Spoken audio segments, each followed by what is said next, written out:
Hello दोस्तों। कहानी कही अनकही में आपका स्वागत है।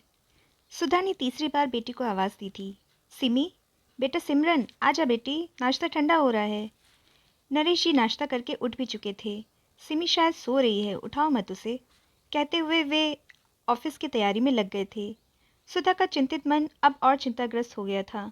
उसे अच्छी तरह पता था कि सिमी सो नहीं पा रही है, बस कमरा बंद किए पड़ी होगी बिस्तर पर, शून्य में ताकती हुई।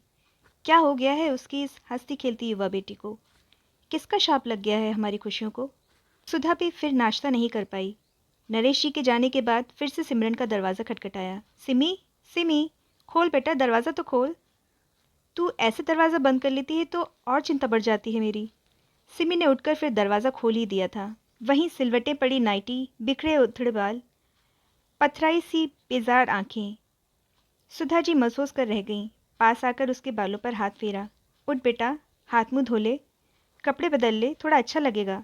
और आज तो तेरी पसंद का नाश्ता बनाया है, पनीर के पकौड़े। नहीं माँ, कुछ भी खाने का मन नहीं है, सिमरन ने उदासी से कहा। ठीक है, थोड़ा जूस ले लेना, फिर जब मन हो तो नाश्ता कर लेना बस। पर बेटे, ऐसे हरदम गुमसुम सी पड़ी रहेगी तो कैसे काम चलेगा? अब उठ, थोड़ा बाहर बैठेंगे लॉन में। पता है, तेरे लिए तो पापा ने इतनी जल्दी ट्रांसफ़र कराया। यहाँ आ गए कि जगह बदल जाने से तेरा मन भी बदल जाएगा। पर बेटा तू। नहीं माँ, कुछ भी नहीं बदलता, कुछ भी नहीं। मेरे दिल पर जो बीती है, शरीर पर जो घाव लगे हैं, क्या बदल पाएंगे? क्या मेरा तन मन बदल जाएगा? तुम समझती क्यों नहीं हो? सिमी फिर रो उठी थी। सुधा का भी मन भारी हो गया। फिर किसी तरह अपने आप को संभाला। पता है बेटा, सब कुछ इतनी जल्दी नहीं बदलता है, पर तू कोशिश तो कर, किसी और चीज़ में मन लगा। तू तो हरदम उन्हीं में खोई रहती है, तो फिर कैसे कुछ बदलेगा? चल उठ।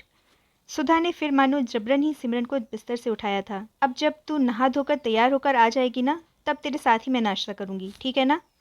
बाहर शायद नौकरानी आवाज़ दे रही थी। सुधा जाते जाते फिर सिमरन को बाथरूम में एक तरह से ठेल ही गई थी। माँ कहती हैं भूल जाओ सब कुछ, पर कैसे भूले वह? लाख कोशिश करो, पर वह काली घटना तो जैसे अमिट छाप छोड़ गई है तन के साथ मन पर। देर तक शावर के नीचे बैठी रही सिमरन, पर यह पानी क्या उसके शरीर पर उन दरिंदों की लगी गंदगी को धो पाएगा? सिसकी मन में ही घुटकर रह गई थी। रोते रोते अब आंखों के आंसू भी तो सूख गए हैं, पर तनमन पर पड़ी वह काली घिनौनी छाया। उसे तो शक्ल तक याद नहीं है उन पापियों की, 2 थे या 3, यह भी याद नहीं। अपनी सहेली विद्या के यहाँ से लौट रही थी स्कूटर पर। शाम कुछ गहरा गई थी। रास्ते में थोड़े सूने खेत थे। वहीं किसी ने बीच में पत्थर रखकर स्कूटर रोका। वह कुछ समझ पाती कि स्कूटर पर से 2 बलिष्ठ हाथों ने उसे खींच लिया था। मुंह में कपड़ा ठूंस दिया था। कपड़े फटते गए थे। चीख दब गई थी। अंधेरा घिर रहा था और वह खेत में पड़ी हुई दबकर ही रह गई थी। जोर जबरदस्ती में कब बेहोश हो गई उसे तो यह भी याद नहीं। शायद अर्धमूर्छित अवस्था में कोई उसे गाड़ी में डालकर दरवाजे पर डाल गया था और घंटी बजाकर लापता हो गया। माँ ने ही दरवाज़ा खोला था और उसकी हालत देखकर चीख निकल गई थी उनके मुंह से। सिमी, सिमी, मेरे बेटे, ये क्या हुआ तुझे? तब तक पिताजी बाहर आए थे। माँ ने उसके फटे कपड़े बदले, बिस्तर पर सुलाया, कुछ दवाई दी। जब कुछ चेतना आई तो उसने रो रो कर टूटे शब्दों में हादसा बयान किया था। पिताजी तो उसी समय क्रोध से आग बबूला हो गए थे। कौन थे वे दरिंदे? पहचान लोगे उन्हें? अभी पुलिस में रिपोर्ट कराता हूँ। माँ ने ही फिर उन्हें रोका था। माँ ने ही फिर उन्हें रोका था। ज़रा ठहरिए, यह हमारी बेटी की इज्जत का मामला है। जो हो चुका उसमें तो पुलिस कुछ कर पाएगी नहीं, बस कोर्ट में उल्टे सीधे बयान होंगे। वकील बेहुदा प्रश्न करेंगे और बदनामी बेटे की ही होगी। क्या कह रही हो तुम? बुज़दिल की तरह सब कुछ सह लें हम? पिताजी का गुस्सा शांत नहीं हो रहा था। नहीं, मैं यह नहीं कह रही, पर आप अब वही करिए जिससे हमारी इस इकलौती बेटी की इज्जत पर आंच नहीं आए। अभी पिछले महीने ही हमने धूमधाम से इसकी सगाई की है। 5-7 महीने बाद ही शादी है इसकी।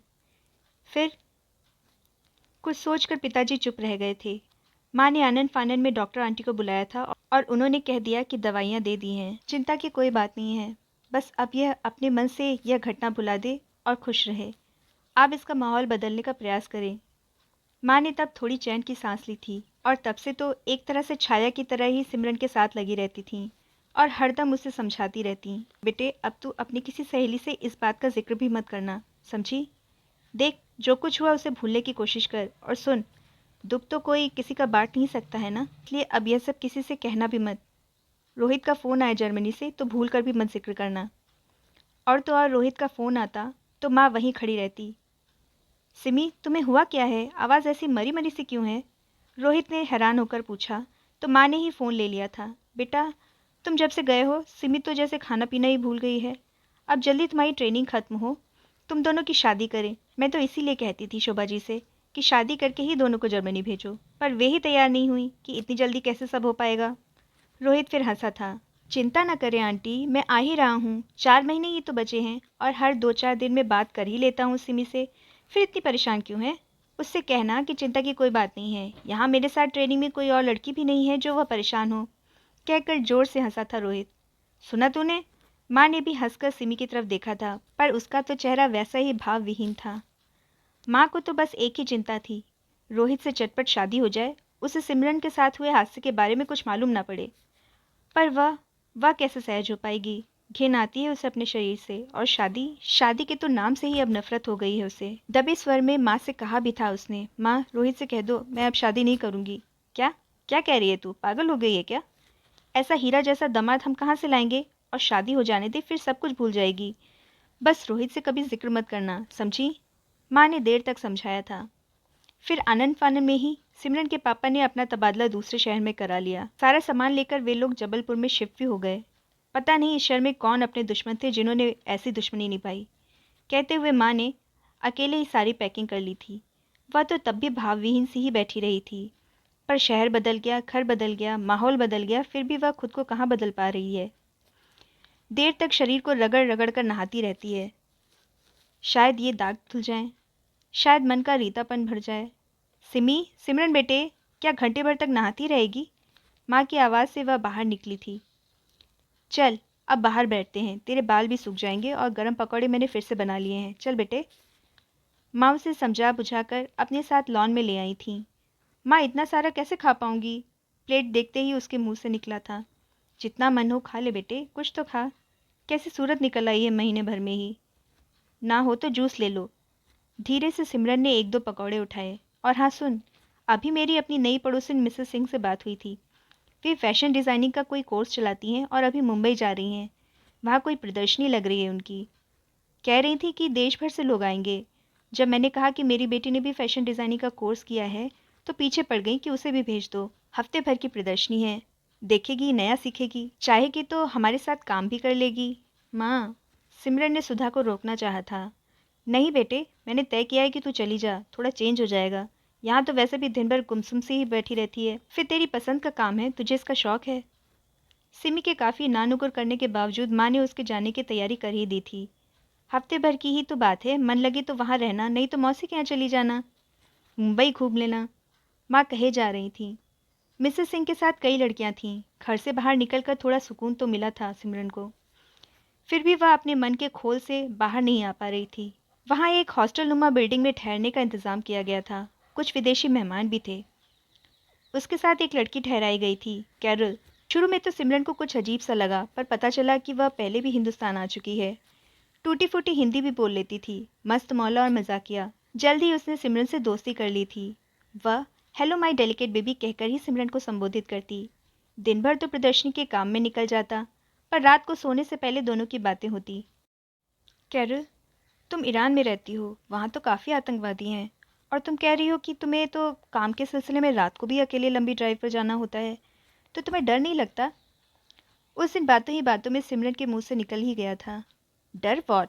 डर काहे का? क्यों डरूं मैं किसी से? आखिर क्या होगा? बहुत से बहुत कोई मुझे मार देगा या रेप कर लेगा, कर ले। मैं तो कहती हूँ कि लाई डाउन एंड एंजॉय, कहकर हंसी थी कैरोल। क्या क्या एंजॉय?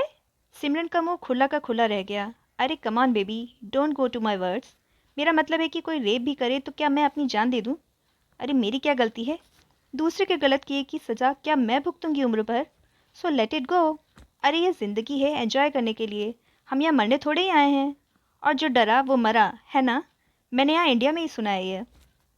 कैरल कहती जा रही थी, और आज इतने दिनों में पहली बार सिमरन को लगा था कि उसके मन से कोई भारी बोझ हट गया है। तुम शायद ठीक कहती हो कैरल, कहकर इतने दिनों बाद सिमरन भी खिलखिलाकर हंस पड़ी थी।